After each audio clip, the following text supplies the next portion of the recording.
والله يريد أن يتوب عليكم ويريد الذين يتبعون الشهوات أن تميلوا ميلا عظيما يريد الله أن يخفف عنكم وخلق الإنسان ضعيفا والله كانكو الله يريد مفاني أن يتوب عليكم دو جاب أن تنتوبوا يجي مكودين الله سبحانه وتعالى نفتني وعلى لك دي أنت رجاء مكوبين كنو منيلي نلا بجيبكني دفت في جيجي قول يمبا بين بتوب رتوي مكو كلوني كو فالا كلوني كو فان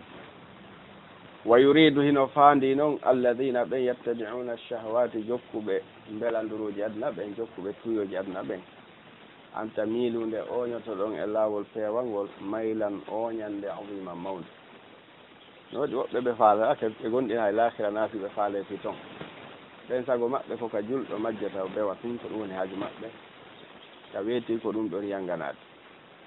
يا أيها الذين هيكون بين آمنوا قندم لا تأكلوا وتنيام ويكا يريد الله على نفاني أو أن يخفف عنكم دوس هيفين أنتم أو فوائد سرياجي فتل وخلق الإنسان وأنه نأتان تقام ضعيفا كولودو وتقام كولودو كولودو دي الله nde wonno oɗo sharia ko sharia luttowo ɗo o waɗi sharia newiɗo mo tata arɗo wono wawi wadde ko sharia o wi ko ya ayyuha alladina haykono ɓe amanu gonɗinɓe la takulu wata ñaamu amwalakum jawle mum yani wata yoga emo ñaamu jawle yoga ko ɗum faandi ɗon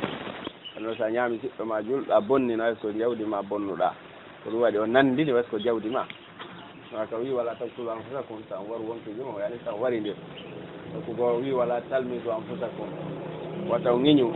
wonkiji mon nanda goɗɗo yata e mbatto ngiña hoore makko ka ko wona ko wata ngiñu siɗɗo ma julɗo taw ngiñodir hakkudeji mon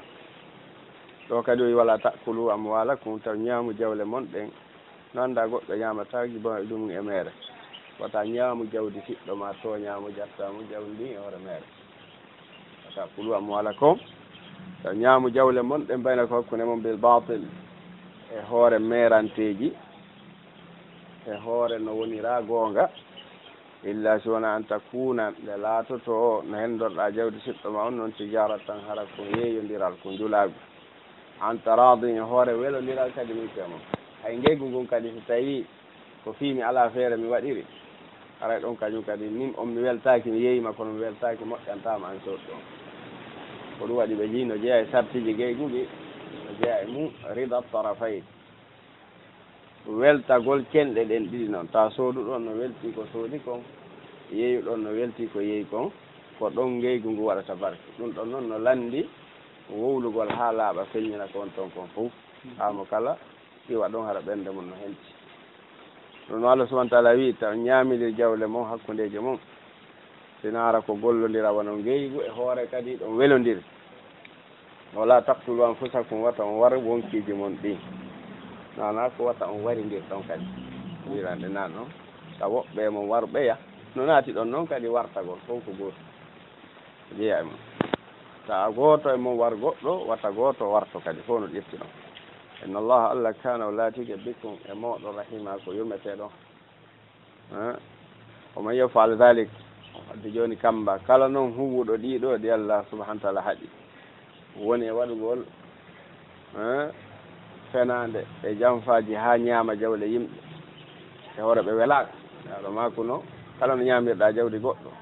hara wonki makko kin welaka on tigui arro ya yoɓa ɗum yama fiyama fanɗi o ɗum wonanaymo saabu sano wona sida allah yafakima o suma ha ɓe landi walaw kana qadiban walaw kana yasira ya rasul ɓeni haydi ko fihum to sokum yaɗo maki walaw kana qadiban mi araki hayti tawi ko gosorkum jeeyakum e koye lekko wiyete koye araka ƴettuɗa e juuɗe goɗɗo tawi o welaka ɗum no sabimbina hawre sabimbina tikkere ɗum so hawtir ɗiɗo zalika no ƴettuno ko ñamgol jawdi julde o ma ɗum warindirgol kala huwuɗo ɗi on tuwanan hara ko jaggitere o waɗiri yani ko tewagol pas wa zulman e tooñe fa sawfa nuslihi no gasa men naadoya on naara e yiite sawfa noon ko Allah ko pellet sabu ala haɗo men naado e on ɗon e yiite waɗi so yudu wanan ko évitugol faljere nde yani tawi goɗɗo ko hata hara ko hata o waɗiri ko faljere na eɓɓana ɗum on ɗon wona tawi kam mbaw waɗi so udwanan kono waɗirɗo jagguitere mo andi pasa ko tewi o waɗi